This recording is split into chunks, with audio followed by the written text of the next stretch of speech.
Hello everyone, and welcome back to AniMonolith's light novel summary series for Tensei Shitara Slime Ken. Picking up right after the last video, in the skies above, Velgrynd had lost her composure. She glared at Veldora, who was laughing triumphantly. Deep down, she couldn't deny it. Veldora had grown. He was now her equal. As their clash continued, Velgrynd found herself gradually overwhelmed. She could no longer defeat him in direct combat. All she could do now was stick to the plan. Wear him down and let Rudra use Regalia Dominion to take control. From that moment, Velgrynd became more cautious in every exchange with her brother. Just then, Veldora unleashed his trump card, Stormblast, a technique personally praised by Rimuru. And in Veldora's eyes, if Rimuru, the most cunning being in the world, was impressed, then this move had to be deadly. A roar rang out. Veldora released a massive wave of chaotic, invisible energy that distorted space like a storm of sound. The unusual and erratic nature of the attack caught Velgrynd off guard. She was hit and injured. The pain surged through her. But the worst blow wasn't physical. It was to her pride. Velgrynd understood. If this battle dragged on, she would lose. At that exact moment, Rudra's flagship appeared in the sky carrying Kondu. He fired the Judgment Bullet, a divine-grade projectile from his ultimate weapon, a god-tier gun powered by Conviction King Sandalphon. It was a blow that could destroy even a deity.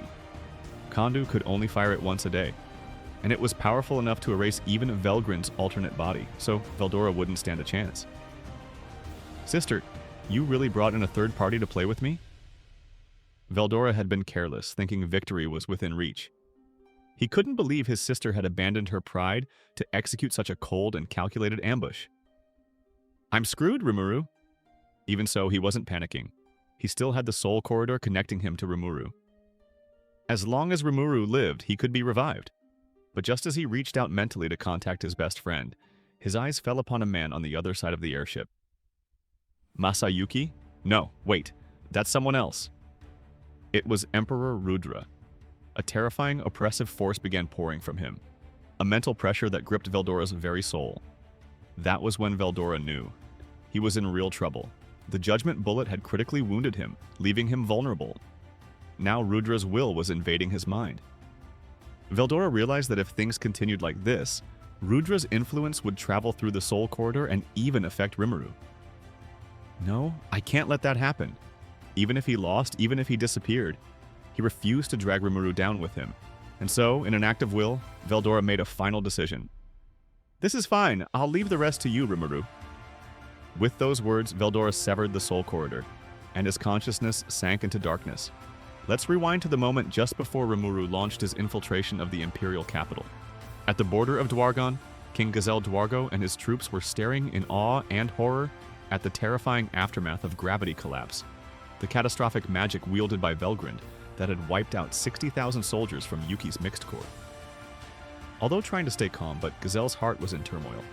Everyone there could see it. Going up against Velgrynd wasn't a battle, it was a one-way ticket to the grave. The mere thought of fighting her was enough to shake the resolve of even the bravest soldiers. Still, the Empire had never accepted surrender. It was either resist or be destroyed. Reports soon came in that Velgrynd wasn't acting alone.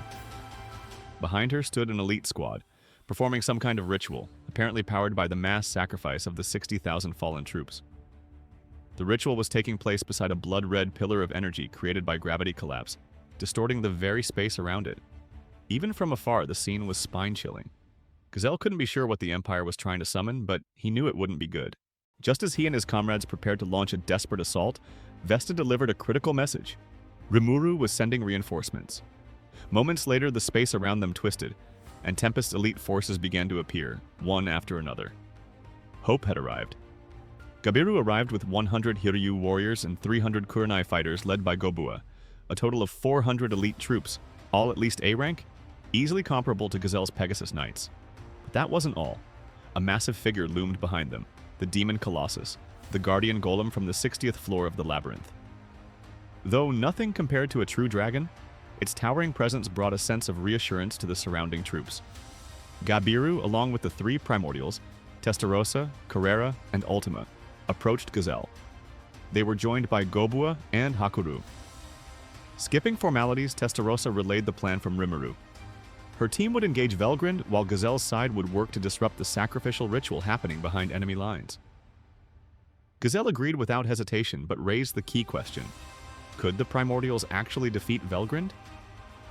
The answer was blunt. They couldn't.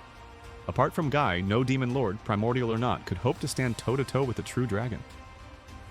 Jane suggested they should adopt a defensive stance, and buy time for Rimuru's flank attack to succeed. Logically sound, but ultimately flawed. If no one engaged Velgrynd, she might return to the Imperial capital and interfere directly with Rimuru. Knowing this, the three demons chose to fight. Even if they lost, they would hold the line. As they advanced toward Velgrynd, they reminded each other to be careful, but to treat the battle as a game. Despite her danger, Velgrynd's presence excited their fighting spirits. As expected, Velgrynd extended an offer. Join Rudra. Serve under me and I'll treat you as worthy primordials. The answer was swift and unanimous. Never, especially for Testarossa, whose lingering resentment over Blanc's death left no room for compromise. With diplomacy off the table, battle was inevitable. Without warning, Velgrynd split into two identical forms. Testarossa immediately recognized it wasn't a simple clone. It resembled Rain's Mist, a technique that allowed splitting the body and regenerating from any part. But Velgrynd's parallel existence was on another level. Both bodies were fully functional, and the magic output alone made it clear. This wasn't a decoy, it was two Velgrynds, both deadly. Velgrynd smirked at Testarossa's sharp analysis and casually waved her fan. Blanc is very clever, and yes, you're right, Velgrynd said, amused. This is one of my powers, called parallel existence. I don't want you to interfere with the ritual, so I'll deal with you here. Velgrynd's casual remark stirred Testarossa's anger. She had been named Tessarossa by her beloved master, Rimuru, and hated being called Blanc.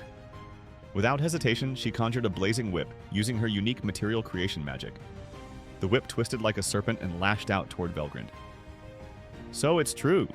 That slime actually gave names to the Primordials? Velgrynd muttered in disbelief. She was stunned that someone would dare name even the most ancient of demons. Still, she couldn't help but tease Tessarossa while easily dodging the incoming strike. Carrera, enraged at hearing Rimuru referred to as a slime, unleashed her ultimate spell, Gravity Collapse. She compressed the spell to amplify its destructive force, forming a jet-black pillar that trapped Velgrynd like a prison. Yet Velgrynd only smiled. As a true dragon, she calmly shattered the magic with brute force and disrupted its structure, rendering it useless. With spells failing, the Primordials turned to close combat. Undeterred, Carrera summoned a sword infused with demonic energy, a technique she had learned from Ajera. Testarossa's whip turned white, embodying her unique forbidden magic, the paradoxical white flame that freezes. Ultima readied twin daggers coated in violet poison, the same that once pierced Zhejian, whose defense was nearly on par with a true dragon. From their past battles, the three had learned that against beings like Velgrynd, only attacks imbued with their full will and presence could cause real damage. Carrera charged first, striking Velgrynd with full force. Velgrynd blocked the attack with her feathered fan, a deceptively fragile weapon hardened by her energy. Taken aback by the demon's sudden shift to physical combat, Velgrynd faltered briefly. Testarossa's whip tore through her dress, leaving a welt on her flawless leg. Suddenly, a sharp pain surged through her side. Ultima had landed a clean strike. Seizing the moment, all three launched a flurry of coordinated attacks. Velgrynd dropped to one knee. It wasn't just physical, her pride had been pierced as well. Nice hit, Carrera smirked, but don't let your guard down. Ultima added, no matter how strong a true dragon is, repeated damage will build up. We just need to keep pushing. But before she could finish her thought, Velgrynd vanished and reappeared in an instant, grabbing Ultima by the head and slamming her into the ground with brutal force. Even with their superhuman senses, the three couldn't react in time. Carrera struck next, but Velgrynd had already used Ultima's body as a springboard to leap away. She then calmly pulled the knife from her side and tossed it to the ground. Though her clothes were tattered, her skin was pristine, completely unscarred. The previous attacks had been rendered meaningless. Carrera clenched her teeth. She really is a monster.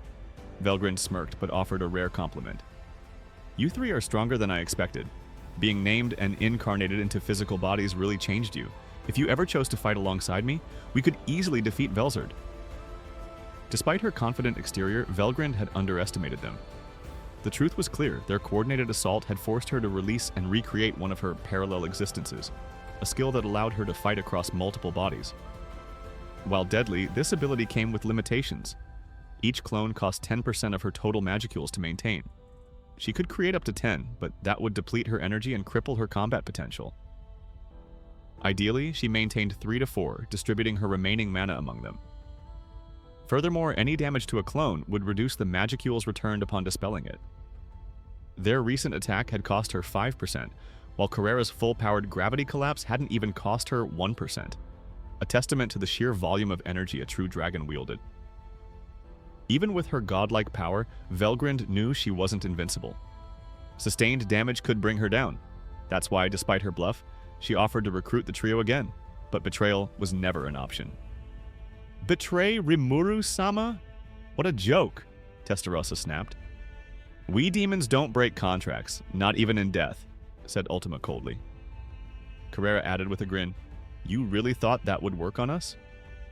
With that, the trio launched another all-out attack, immediately destroying another of Velgrynd's parallel existences, this time costing her 9% of her magicules. The negotiation had failed. I see, what a shame, Velgrynd muttered, a cruel grin spreading across her face as a new clone appeared behind her. And with that, the real battle resumed.